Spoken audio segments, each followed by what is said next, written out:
buenas noches a todos y bienvenidos. Y yo no soy Jimmy Swaggart, así que no necesitan ajustar el televisor. Yo no soy un impostor. Donnie Swaggart soy yo. Mi papá está descansando un poco. Yo lo voy a suplir, pero saben, la enseñanza y la predicación son diferentes. Yo soy predicador. La enseñanza prueba lo que usted sabe. ¿Han pensado en eso, maestros? Porque la enseñanza va más allá. Cuando Dios le dio el llamado quíntuple, el apóstol, profeta, evangelista, maestro, profeta, maestro.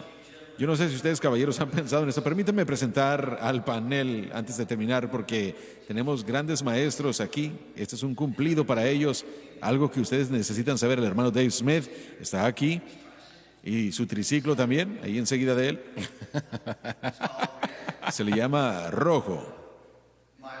Y mi antiguo profesor, el doctor Gray, estaba jugando, pero mire, yo encontré una boleta de calificaciones del doctor Gray en su clase, doctrinas pentecostales y características, y en ese trimestre yo saqué un 9 en todo el año, saqué un 9, pero saqué un 9 en ese trimestre y eso me irritó un poco, pero fui un estudiante bueno yo o no. Yo quiero la verdad completamente honesta. Te voy a decir la verdad. No recuerdo. Eras un estudiante alegre, eras muy sociable y disfrutaste y conociste a una muchacha muy bonita y eso sí recuerdo. Pero no recuerdo cómo eras académicamente. Gracias, yo tampoco. Estaba bromeando, pero bueno, voy a terminar. Josh Rosenstern a la derecha. Yo diría que es el anciano de aquí, pero no lo es. Loren Larson, Mike Massero. Mire, la universidad, solamente fui al instituto, a las clases en el instituto que me interesaban. Y los maestros también. El resto, solamente fui lo suficiente para no reprobar. Simplemente no fui. Yo llegaba a los exámenes finales y pasé cada uno de ellos. Pero a esto quiero llegar. La enseñanza es verdad explicada. La predicación es una escopeta que sopla el mensaje, condensado en la cobertura del tema. Pero la enseñanza, y estos hermanos son maestros, yo no soy maestro. Sin embargo, en nuestra presentación, si usted está predicando, debe haber un poco de enseñanza también, y si está enseñando, debe haber un poco de predicación. Eso es lo apropiado, pero la enseñanza es lo que prueba lo que usted sabe. Y un verdadero maestro de Dios es como aquel individuo que siempre dice algo que viene. Yo tengo que pasar esa puerta, tengo que dar la vuelta a la esquina, tengo que ver qué es lo que está del otro lado de ese monte. Un maestro es un explorador. No solo eso, un verdadero maestro llamado por Dios revisa el material que ya ha aprendido, así que sigue creciendo. Así que yo quiero tomar un momento aquí al principio para darle un cumplido a estos caballeros, porque yo creo que ellos son verdaderamente maestros llamados por Dios para explicar la doctrina bíblica y la verdad bíblica. Así que solo quería decirles eso a todos ustedes y que los apreciamos muchísimo. Así que más les vale hacer un buen trabajo hoy. Más les vale sacar ambas pistolas y disparar. Apocalipsis 1, regresaremos a unas de estas partes porque papá no trató con ciertas cosas que yo tengo que preguntarles el día de hoy. Así que Apocalipsis capítulo 1, la salutación comenzando con el versículo primero 4. Y Josh, por favor, el texto. Juan a las 7 iglesias que están en Asia. Estas iglesias particulares fueron escogidas por el Espíritu Santo para representar la totalidad de la edad de la iglesia. Espera un momento. Eso es lo que los capítulos 2 y 3 de Apocalipsis nos dicen. Apocalipsis capítulo 1 fue el tiempo de Juan. Apocalipsis 2 y 3 tienen que ver con la edad de la iglesia entonces y hasta donde estamos hoy. Y si quieren saber dónde estamos, en qué edad estamos hoy, estamos en el capítulo 3 del libro de Apocalipsis. De hecho, pueden comenzar con el versículo, me parece 7. Esa es la iglesia de Filadelfia hasta llegar al 22, que termina con la declaración de la iglesia de la Odisea. Nosotros en este momento estamos en el capítulo 3, preparándonos para el evento más grande fuera de la cruz y el sacrificio de Jesucristo. Y eso es el arrebatamiento de la iglesia. La iglesia en Filadelfia comenzó como en los 1800, no es Filadelfia en Pensilvania, sino que es en Grecia. Usted ha estado ahí. Creo que yo he estado ahí también. Tengo que verificarlo. Mi memoria no es la que solía ser. Permítame decirle, hermanos, que el envejecer no es para cobardes. Yo estoy aquí con el doctor de la espalda porque estoy tratando con algo. Cuando tuve la cirugía en mis ojos dije, ¿por qué está pasándome todo esto? Me estoy envejeciendo, me dice el doctor. Las cosas comienzan a descomponerse y a caerse y a caer al suelo y bueno, usted puede pensarlo, pero nunca va a suceder. Mire, yo estaba caminando y corriendo y yo dije, bueno, yo ahora sí me estoy moviendo rápido y volteé a ver el reloj y dije, esto es patético, esto es vergonzoso, pero en mi mente yo soy el hombre más veloz del mundo. En mi mente tengo 36, no 66. Pero no puedo hacer la mayoría de las cosas que podía hacer a los 36, que era correr 7 millas al día. Podía comer una pizza grande y jamás subir una onza, y ahora si yo solo huelo la pizza, subo 10 libras.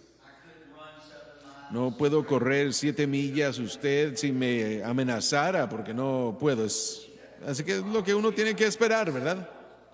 Yo puedo conducir 7 millas, pero no sé si puedo correr. Pero la iglesia de Filadelfia comenzó. Vemos la edad de la iglesia misionera, se llama la iglesia misionera, aunque la iglesia de Filadelfia comenzó hace 2000 años. La iglesia de Filadelfia, de la que nosotros somos parte el día de hoy, corríjanme caballeros si estoy mal, por favor, como los 1800, es cuando el cetro de la iglesia, el poder, cambió, se mudó de Inglaterra a los Estados Unidos. Antes de eso, y todo esto son fechas aproximadas, es que no anden tratando de buscar una fecha exacta. Antes de esto, Inglaterra era ese nido, esa silla del movimiento misionero en el mundo. Miles de misioneros de China, India, África, David Livingstone, que es un ejemplo, y en los Estados Unidos, la nueva tierra, John y Charles Wesley. Pero fue Inglaterra que enviaba a los misioneros. Pero lentamente, al desarrollarse el país y a asentarse, el Espíritu Santo cambió el cetro, el reino de poder de Inglaterra a los Estados Unidos. Y ahora, los Estados Unidos es la importadora más grande del Evangelio de Jesucristo, o la exportadora. Probablemente el 80% de la actividad misionera viene de los Estados Unidos, o sale y una gran parte sale de Brasil. Ellos están enviando a misioneros por todo el mundo. Lo que me emociona es que, mira, no hace mucho predicando en Uruguay, en Paraguay, en Sudamérica, en Argentina, me decían acerca de los misioneros que ellos están enviando a África y a Asia y a otros países, y yo levanté la mano y dije, alabado Dios, pero Los Estados Unidos es el poder central de donde el Evangelio, y estoy tratando de hacer un punto. California, si ustedes vieron el programa el día de hoy, ha demandado de las iglesias que dejen de adorar completamente, que dejen de tener servicios completamente. Usted lo leyó, ¿verdad, hermano? Usted lo leyó. Hay un caso en la Corte Suprema presentado por Harvest Rock Church. Yo no conozco quiénes son. He escuchado el nombre del pastor, es asiático, una iglesia grande, carismáticos, hacen cosas con las que no estamos de acuerdo, cosas con las que sí, pero su caso está presentándose en la Corte Suprema, pero él está bajo acusación. 1 año en la cárcel y $1,000 de multa cada uno de las veces que él ha tenido servicios. Hermanos, esto es un asalto, un ataque directo sobre la Constitución de los Estados Unidos de América. Es un ataque directo a nuestro derecho como ciudadanos de congregarnos y de adorar a Dios. Es un ataque. Es la intención de Satanás de destruir la obra de Dios. Pero yo quiero recordarle al diablo las palabras de Jesús: sobre esta roca edificaré mi iglesia. Me voy a levantar a predicar y las puertas del Hades no prevalecerán. Puede soplar y puede soplar, pero diablo, Biden, Harris no pueden detener la obra del Dios omnipotente. Amén. Oramos por este pastor y yo quiero decirlo ahora mismo. Yo no me echaré atrás. Eso es. Ni me postraré ante Baal. Eso es lo que este gobierno es. Un gobierno de Baal, espíritus demoníacos. Y es un ataque directo para detener el evangelio de continuar y de calmar o aplanar lo que predicamos. En otras palabras, no quieren que prediquemos sobre el pecado. Comentario, hermanos. Bueno, usted ha estudiado mucha historia americana y una cosa que yo he visto en el estudio bíblico es el hecho de que realmente toda la razón por la cual tantos llegaron a esta nación poniendo lo que es la economía a un lado, vinieron a buscar la libertad de religión, la libertad de adorar a Dios sin un tipo de control del rey o la iglesia de Inglaterra y la manipulación que estaba sucediendo allí. Así que lo que es la herencia y el fundamento de nuestra nación quieren borrarlo. Y quiero decir, si usted enseña la historia americana en las universidades, en las escuelas, y excluye la Biblia y el Dios Todopoderoso, entonces está enseñando historia de otra nación. Correcto, y no solamente fue la iglesia de Inglaterra. Cuando los fundadores llegaron, las 13 colonias originales, la razón por qué enfatizaron tanto la libertad de religión era porque todo país en Europa estaba dominado por una iglesia estatal. En Inglaterra era la iglesia anglicana y con eso significaba que no podían votar a menos que pertenecieran a la iglesia. No podían trabajar a menos que pertenecieran a esa iglesia. No podían moverse libremente a menos que fuesen miembros de la iglesia. Y no solo eso, cualquier persona que fuese el rey de ese país, él era el vicario de esa iglesia. Así que usted de hecho estaba adorando a un hombre. Y Dios comenzó a moverse en el corazón de la gente, comenzando en Inglaterra, y por causa de la gran opresión salieron y se fueron a Holanda, y Holanda era el país más libre en Europa que permitía libertad de adoración, aunque ellos oficialmente son danés reformada. Son muy estrictos, legalistas, son los que cuando Sudáfrica se estaba desarrollando, primordialmente era por la iglesia danés y reformada, que termina siendo la denominación principal de ahí, de Sudáfrica, pero permanecieron ahí unos cuantos años, pero aún no podían adorar de la manera como ellos querían.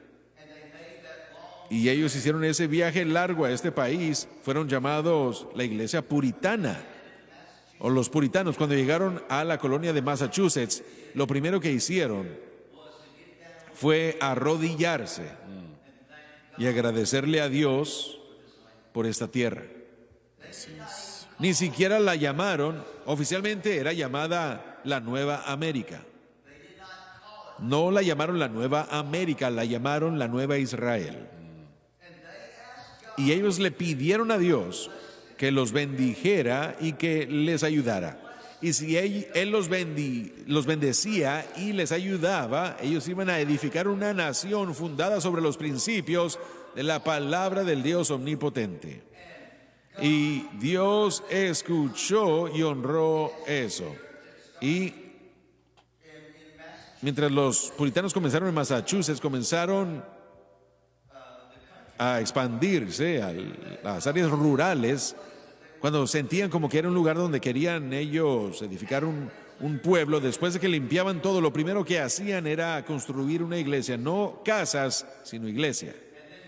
Y después ellos tenían un servicio y dedicaban esa tierra y la ciudad futura a la gloria de Dios. Todo basado en el Nuevo y Viejo Testamento, Antiguo Testamento. Ahora, al progresar las colonias, Virginia era anglicana, Rhode Island era anabautista. Rhode Island es donde la iglesia bautista comenzó, la primera iglesia bautista jamás construida, que aún está en pie, está en Providence, Rhode Island. Maryland era católica. Pensilvania era Quaker. Miren, acabo de terminar de leer la biografía más reciente de Herbert Hoover. Y él era un Quaker. Creció como amigo, no practicaba toda la religión, pero permaneció con él toda su vida. Y Georgia era metodista. Una de las otras colonias era congregacional. Y los fundadores, a través de la sabiduría del Espíritu Santo, dijeron: espera un momento. Si no tenemos cuidado, vamos a tener colonias que van a tener religiones estatales. Y nosotros no queremos eso. De eso es lo que salimos. Y por esto, en la Constitución, dejaron en claro que el gobierno, este gran gobierno de los Estados Unidos, que no habría iglesia estatal, sino que el individuo puede adorar o no adorar a Dios de acuerdo a como a ellos les plazca. Este gobierno está tratando de detener eso. Pero usted tal vez puede quitarnos el edificio, o tal vez pueda cerrar el edificio, pero usted no podrá detener al verdadero Hijo de Dios de pararse donde quiera que esté y de levantar sus manos y de adorar al único y verdadero Dios, Jesucristo, y el crucificado. Jamás nos doblaremos o doblegaremos. Tal vez muramos quemados, pero jamás doblaremos rodilla a la dictadura impía. Así que ahí es donde estamos en este momento. Estamos en el capítulo 3 preparándonos. Así que todo lo que está pasando, ¿no creen ustedes que es una señal de lo que va a suceder en el arrebatamiento, en la tribulación y todo lo que va a hacer después? Nos preguntamos por qué Dios hace o por qué Dios permite las cosas, como la elección y el resultado de la tal. Bueno, hay ladrones en este mundo y Dios ve el libre albedrío. Si usted quiere robarse los votos, bueno, pero tal vez pudiera ser que Dios permitió esto por esta razón. Para que la iglesia, quiero que comenten, hermanos, por favor, siempre ha prosperado mejor durante la persecución que en la prosperidad. Eso es verdad. ¿Creen ustedes eso o no? ¿Qué piensan? Definitivamente. Bueno, nos encontramos fuera de ayuda de cualquier otra dirección y por eso es que, bueno, debe de ser de esa manera todo el tiempo, pero la presión de las circunstancias externas, como dijo, como cantó Tara esta noche, nos llevan a un lugar donde no es nadie más que Dios que puede contestar las preguntas, nadie más que Dios puede ayudarnos. Y realmente siempre causa que nosotros nos enfoquemos otra vez como creyentes en un Dios en el que tenemos que depender. Los tiempos buenos, vamos a decir que vienen en nuestras propias maneras, un poco en nuestras propias fuerzas, ¿no? Siempre ha habido persecución. La primera obra misionera del primer siglo, de la iglesia del primer siglo, no fue el resultado de un deseo de predicar el evangelio, un deseo de que hubiese persecución. De hecho, Saúl, él llevó a la iglesia a expandirse a través de esa persecución. Así que sí, nosotros miramos a Dios en un tiempo de persecución. Hechos capítulo 1. Aquí está lo que uno puede seguir. La profecía llegó. Quiero leerlo porque quiero asegurarme de decirlo bien. Y todo esto sea línea. Tiene muchísimo sentido. Dice, versículo 8, y recibiréis poder después de que el Espíritu Santo haya descendido sobre vosotros y me seréis testigos, ambos en Jerusalén y en toda Judea y en Samaria y hasta lo último de la tierra. Y esa iglesia primitiva en Jerusalén, los primeros 5,000 hombres, así que cuando uno cuenta las mujeres y los niños, tal vez una iglesia de 15,000. Y después de unos días, 3,000 más, contando a los hombres. Así que en el abrir y cerrar de los ojos, tal vez teníamos una iglesia de 20,000 y no tenían edificios. Se reunían en casa, se reunían fuera. Probablemente estaban tratando de reunirse en las sinagogas primero, del templo, hasta que fueron echados. Ahora, ellos se pusieron cómodos y ellos no obedecieron el mandamiento de Dios de contar este gran mensaje de Jesucristo y de llevárselo hasta lo último de la tierra. Así que Dios dijo, muy bien, no lo quieren hacer a mi manera. Bueno, tuvieron su oportunidad estos años, no lo han hecho, así que yo voy a levantar mi mano. Yo voy a permitir el muro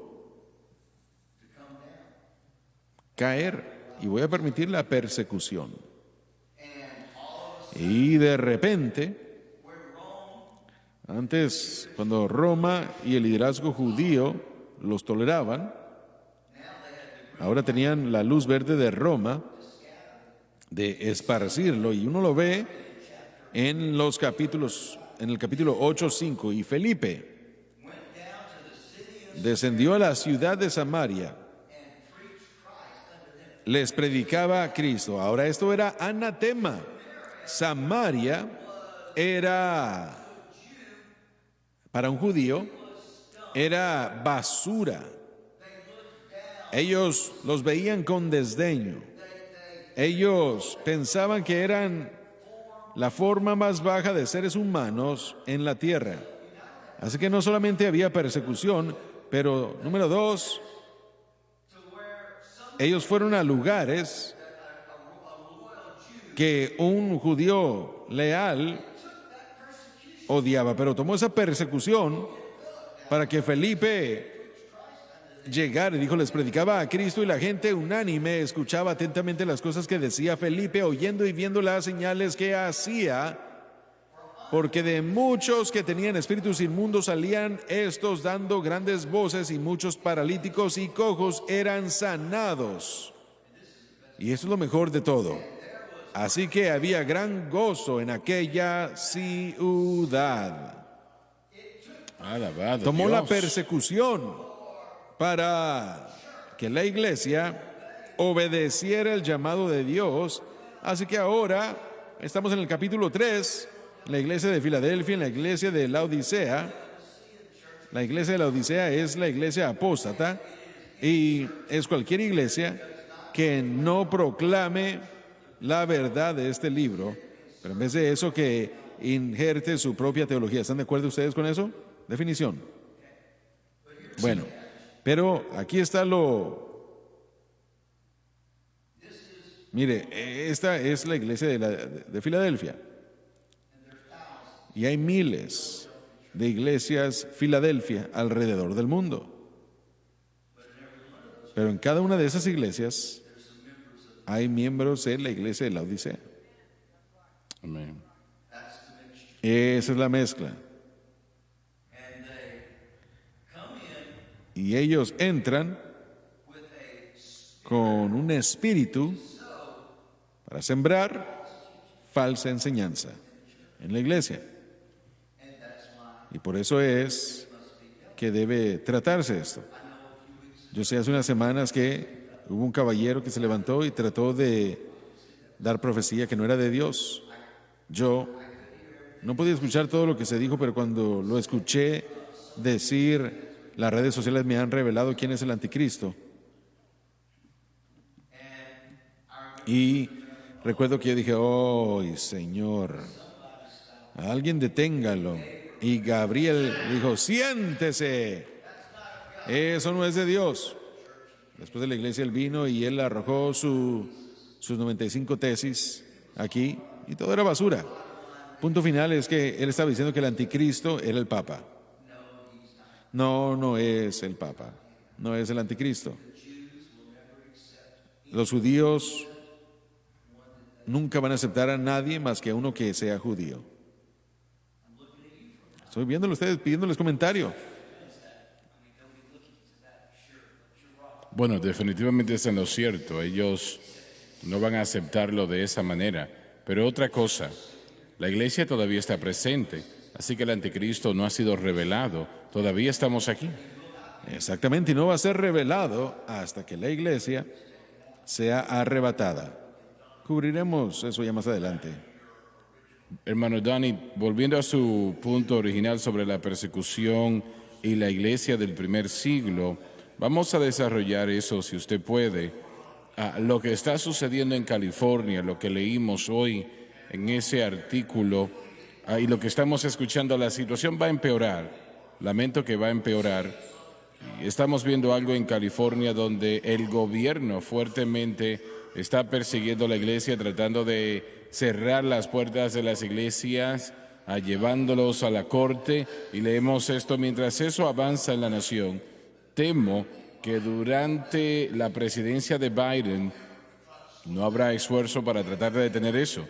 Tenemos que prepararnos.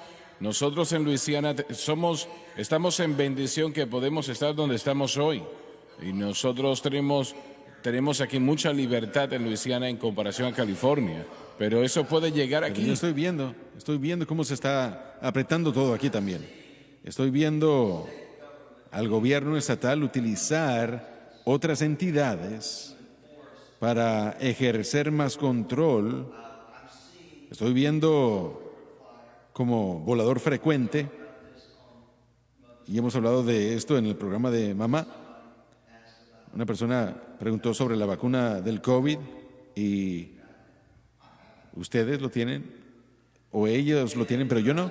Pero yo le dije a la gente hoy que yo probablemente voy a tener que tomar esa vacuna porque las aerolíneas ya están diciendo que por lo que otros gobiernos van a requerir, que no van a permitirles volar a menos que probar la vacuna, yendo a ese país en particular. Bueno, yo viajo normalmente 150 millas por hora. Y por causa de todo esto, pero voy a ir en octubre, si todo permanece igual a Australia. Pero las aerolíneas Delta, American Airlines, United, yo recibo todo porque soy miembro de ellos. Y ellos lo mantienen al tanto, y sí va a llegar al punto en el que los gobiernos van a utilizar a los negocios Claro. para ejercer ciertas... Mira, no pueden trabajar aquí a menos que hayan sido vacunados. No pueden ustedes subirse al avión a menos que sean vacunados. Ahora, ayer salieron diciendo de que uno no puede entrar a ningún lugar de transportación público, aeropuertos, estaciones de tren y todo eso, y quitarse la mascarilla. Tiene que traer su mascarilla todo el tiempo que usted esté ahí. Ahora, la locura de esto es que eso ya ha estado ahí. Usted vuela y no solo necesita su mascarilla en el avión, pero cuando usted sale de la terminal tiene que traer mascarilla. Ahora, yo voy a ser honesto con usted. En el momento en el que yo entro a la terminal, yo me quito la mascarilla. Yo rehúso ser un corderito. Me alejo de la gente, no ando platicando, respeto la distancia y los protocolos. Cuando llego a mi destino, encuentro una área donde me tenga que sentar o me pueda sentar y que no haya nadie ahí. Y si alguna persona se me acerca, yo me levanto y me voy. Porque yo rehúso permitirle a otra persona decirme a mí que yo tengo que hacer algo que no ha sido probado. Lo siento, pero no, doctor Fauci. Necesitan doble mascarilla. Sí. Por lo menos. Y un par de días, bueno, eso no le va a ayudar. Tenemos a jóvenes suicidándose porque los maestros se rehúsan a ir a trabajar cuando todos los estudios dicen que el lugar más a salvo para un adulto es en una escuela. Porque los niños no transmiten el virus. Pero se rehúsan. Páguenme para estar en casa. Necesitan ser despedidos. Así es. O necesitamos a un presidente que se levante y que ejerza. Cuando Roosevelt era un socialista. Truman, lo mismo, era un progresista. Bajo Truman, cuando los trenes o cuando los ferrocarriles se pusieron en huelga durante la guerra, él fue a negociar durante todo eso, el sindicato y los ferrocarriles, y no se pusieron de acuerdo y él dijo: suficiente ya con esto. Nosotros vamos a encargarnos de los ferrocarriles bajo la propuesta de la guerra, y ustedes van a estar en su trabajo a las 8 de la mañana. O si no, van a ser despedidos. Así como Ronald Reagan con los del tráfico. ¿Recuerdan eso? Yo lo recuerdo, sí. Las escuelas necesitan estar abiertas, damas y caballeros. Sí es. Los niños necesitan contacto humano. Y nuestros niños necesitan interacción con su propio grupo, con sus niños amigos de su edad y con adultos. Y estos, especialmente los más niños, reaccionan a las expresiones faciales. Así es como los niños determinan lo bueno y lo malo por la mirada del rostro, la apariencia. Esta mascarilla, el propósito es: miren, yo creo que el COVID está aquí, es real, es una gripe, es real.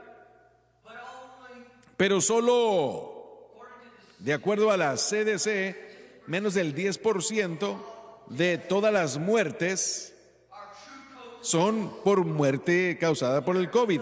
Cualquiera que sea el número, 300,000 tal vez, menos del 10% de ellos verdaderamente murieron del COVID.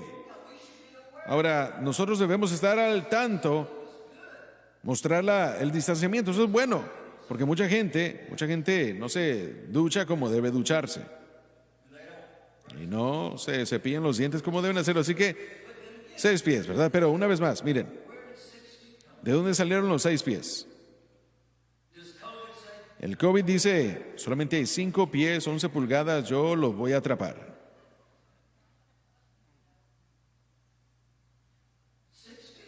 6 pies. Bueno, Un estudio se hizo en Japón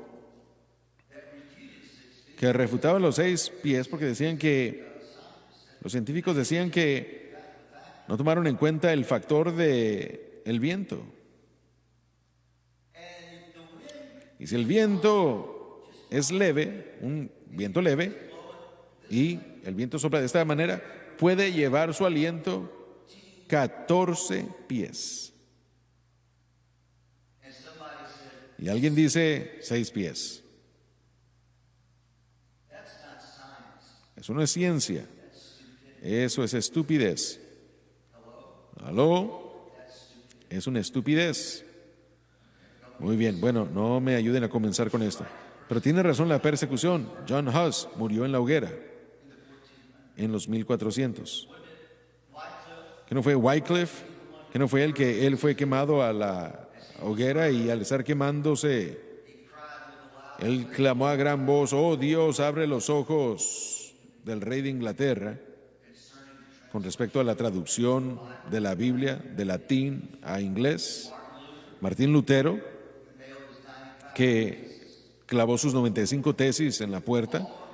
Todos estos de la Reforma en Inglaterra, donde miles de cristianos fueron quemados a la hoguera. ¿Qué reformista fue que murió y fueron a acabar sus huesos? Wycliffe, sí, y lo quemaron otra vez. 30 y tantos años después. Sí, correcto.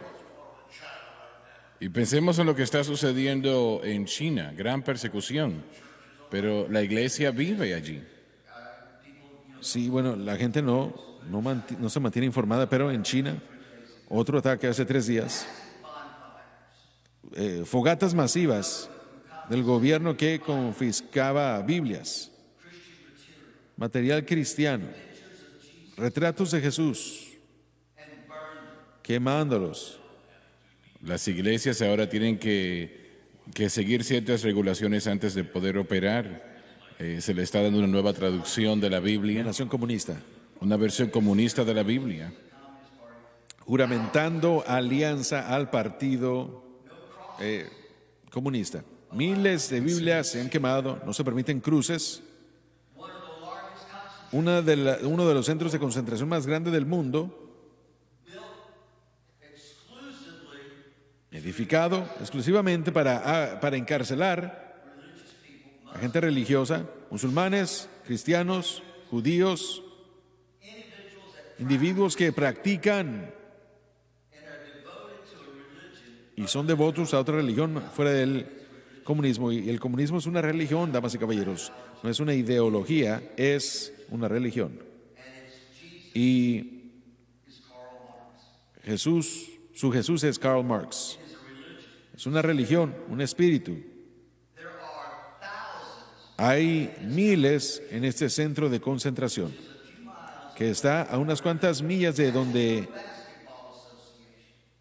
la Asociación Nacional de Baloncesto de los Estados Unidos edificaron y gastaron millones de dólares para construir unas instalaciones de baloncesto gigantescas, porque los jugadores de baloncesto venden un gran total de miles de millones de dólares de zapatos o de tenis de baloncesto a los chinos. Y estábamos sentados nosotros y ellos comenzaron a quejarse de que estaban viendo lo que el gobierno chino estaba haciendo. Estaban viendo a la gente asaltar y ellos informaron la NBA. Muchos de los americanos se fueron, dijeron: no puedo ser parte de eso. Pero cuando las demostraciones de Hong Kong llegaron hace 2 años y ese gerente de la NBA dijo: yo estoy de parte de Hong Kong. ¿Y recuerdan ustedes lo que pasó? Y la NBA puso dinero por encima de la vida humana. De repente, los jugadores de baloncesto que tenían opinión sobre todo, yo no sé nada acerca de China. Cuando ellos estuvieron ahí ya docenas de veces. Hipocresía. LeBron James, hipocresía. Steve Kerr, el entrenador de los guerreros, sí, estoy llamando sus nombres, que tiene comentarios sobre todo, pero cuando algo sucede, bueno, saben que yo realmente no sé nada al respecto de China. Una mentira por el dinero. El dinero conduce muchas de estas cosas, pero todos estos reformistas, reformadores, dieron sus vidas para que pudiéramos nosotros tener una iglesia a Filadelfia. Oh, wow. Continúa, hermano.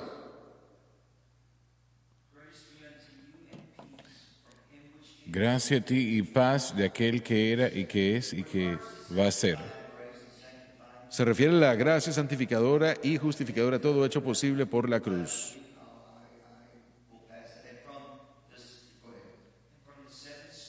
Y de los 7 espíritus que están delante de su trono.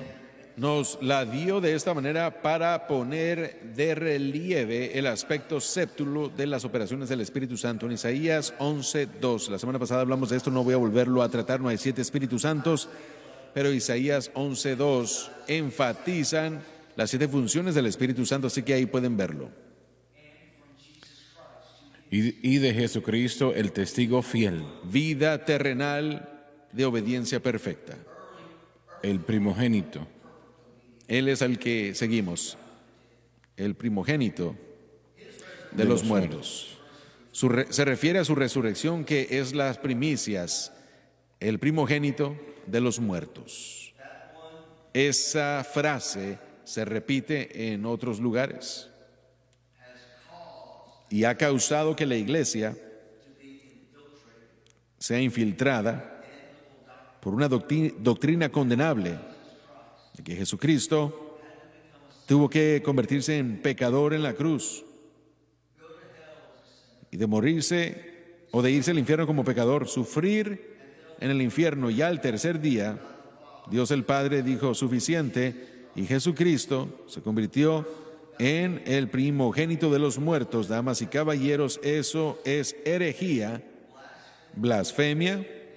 Y si algún predicador o maestro, si están en una iglesia y eso es lo que enseñan, ustedes están en una secta y tienen que salir de ahí. ¿Qué significa esto, Mike? Bueno, el aspecto, si vemos la enseñanza de Pablo, él nunca se refiere de Jesucristo como que es la fuente de salvación, siempre se señala a la cruz. Y eso estamos hablando de Cristo y este crucificado. El hecho de que esos 3 días se tomaron y no se gastaron en un estado de tormento, sino predicando a las almas que estaban en el seno de Abraham y luego llevando la cautividad cautiva. Así que quiere decir que toda la teología está errada, pero la teología es condenable porque lo que hace es que degrada a Jesucristo y quién Él es. Él hace el comentario diciendo que cualquier persona pudo haber muerto en la cruz. No. Cualquier persona pudo haber muerto en la cruz, no. Es en el infierno que se ganó nuestra salvación y no es verdad. La idea entera del primogénito de los muertos. Loren, ¿quiere decir algo? Bueno, quería decir que hay que echar hacia atrás un momento y ver, estamos hablando de lo que comúnmente se conoce como doctrina de palabra de fe. Así es, que no es tan prevalente el día de hoy. Exacto, y francamente muchos están envueltos con la iglesia y no saben de qué es que estamos hablando en esta noche, ¿no? Pero los que han presentado esta doctrina enseñaron que Jesucristo había sido derrotado en la cruz y que Él descendió al infierno como un pecador, como lo dijo usted. La idea de primogénito de los muertos enseña el pensamiento de que mientras Él está en el infierno, Jesucristo tuvo que nacer de nuevo. Correcto. Y no dicen cómo eso sucedió y realmente lo que tuvo que haber tenido para decir que Cristo ha nacido de nuevo, lo que simplemente dice es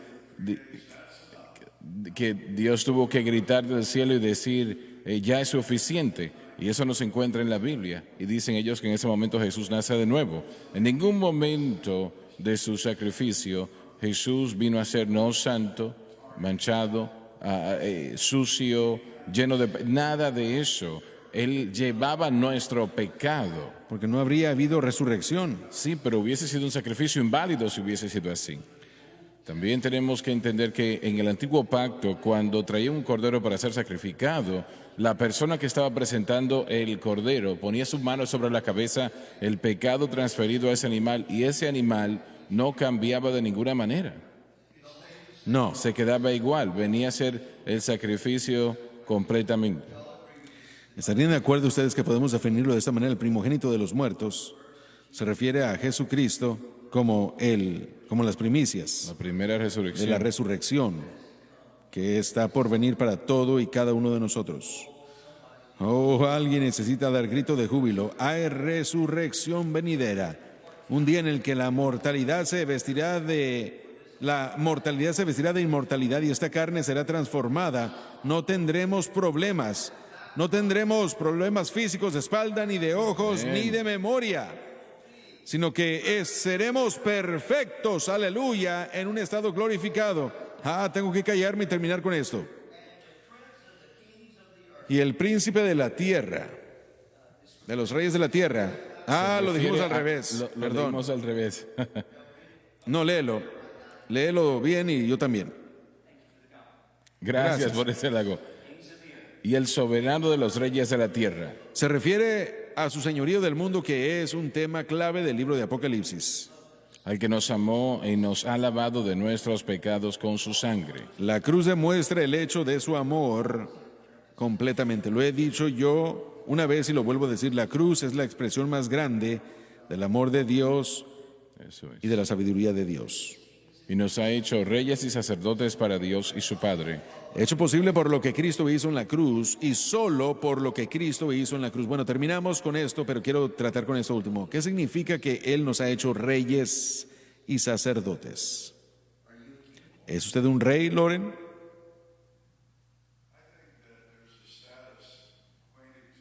Creo que hay algo aquí con los creyentes que tal vez era una referencia a nuestra meta en el reino milenario. A eso quería llegar. Nosotros reinaremos y gobernaremos con Él. Eso es una promesa.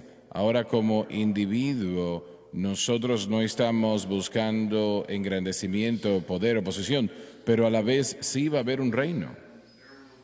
Así es. Y habrán reinos en distintas áreas de la tierra donde allí habrán gobernantes, digamos. Entonces estamos diciendo que estoy viendo yo no sé quién está viendo, pero estoy viendo yo hacia esta dirección, y en la mente de Dios hay reyes futuros. Así es. Y el sacerdocio, Dani, sería cualquier persona que cree. Luego Jesús dice al vencedor, le daré sentarse conmigo en mi trono. Y hemos hablado de esto en otras ocasiones. Alrededor del trono hay ancianos y realmente 24 esos ancianos. ancianos, David, sí. esos sacerdotes que vienen básicamente en diferentes tiempos, ¿no? Así que cada creyente que ha confiado en Cristo tiene esa oportunidad para sentarse con Cristo en el área del trono, y eso fue reservado para los sacerdotes. Así que ahí está la idea de que cada creyente puede ser salvo y es un vencedor, ¿no? Si me permite añadir, 1 Pedro 2:9, una generación escogida, real sacerdocio, nación santa, gente, pueblo peculiar, para que de aquí en adelante os llaméis a su vida maravillosa. Así que ahora mismo nosotros tenemos ese título. La manifestación de todo eso será durante el reino milenial. Para explicárselo a la gente, todos los sacerdotes en Israel no vivieron en Jerusalén. Estaban esparcidos por toda la nación. Y cada uno de ellos, en cierto tiempo en particular, cada año, a la misma vez cada año, tenían que salir de su hogar y venir a Jerusalén. Creo que eran 3 semanas. Creo, tal vez esté equivocado. Hubieron 3 fiestas. Sí, así que permanecían cierto tiempo. No todos funcionaban en el templo. Habían otras responsabilidades. Algunos eran guardianes de la puerta. Otros, su responsabilidad era mantener todo limpio. Habían diferentes responsabilidades, pero ellos eran sacerdotes. Y se puede leer de Juan el Bautista y de cómo su padre era sacerdote. Vino a Jerusalén y sirvió su tiempo, y ahí es donde el Espíritu Santo, cuando Elizabeth habló con María, se mudó, y la Biblia dice que el bebé saltó a su vientre, en su vientre. Así que todo esto tiene que ver, solo piensen en esto, ya para terminar esta noche. El diablo dice que son un don nadie. Jesucristo dice que usted es un rey y sacerdote. Amén. A mí me gusta su opinión de mí más que la del otro. Esos galardones en el tribunal de Cristo van a variar. Aquellos que han sido juzgados como fieles, hablando de esos talentos, ¿no? Esos van a tener mayor responsabilidad, ¿no? Por ser fieles. Exactamente. ¿A quién? A Jesús. A Él sea la gloria, el imperio para siempre jamás. Amén. Amén. Cristo es el Redentor, así que Él merece la gloria y el imperio para siempre jamás. Muy difícil para algunos. Cuando uno es el segundo, es el segundo. Si usted no es el de enfrente, la vista nunca cambia. Todos Ser somos todos reyes y sacerdotes. ¿Aprendieron algo el día de hoy? Pongámonos de pie. Quiero decirles esto. Jamás mencionamos esto. Manténganlo arriba. Pero todas las notas en el expositor, en el libro de Apocalipsis, vienen de el comentario de Apocalipsis. Y ustedes necesitan no solo todo el otro recurso que mencionamos de vez en cuando, tratando con profecía, pero todas las notas que leen en el expositor vienen de aquí. Y en la Biblia del expositor tal vez es una oración, pero en el comentario tal vez son 10 páginas, porque papá lo lleva más profundamente. Creo que hicimos un buen trabajo, ¿no? Cantemos, démonos la vuelta, saludémonos, contémosles a alguien que les amamos, y el domingo en la mañana estaremos de vuelta adorando al Señor. Amén, amén.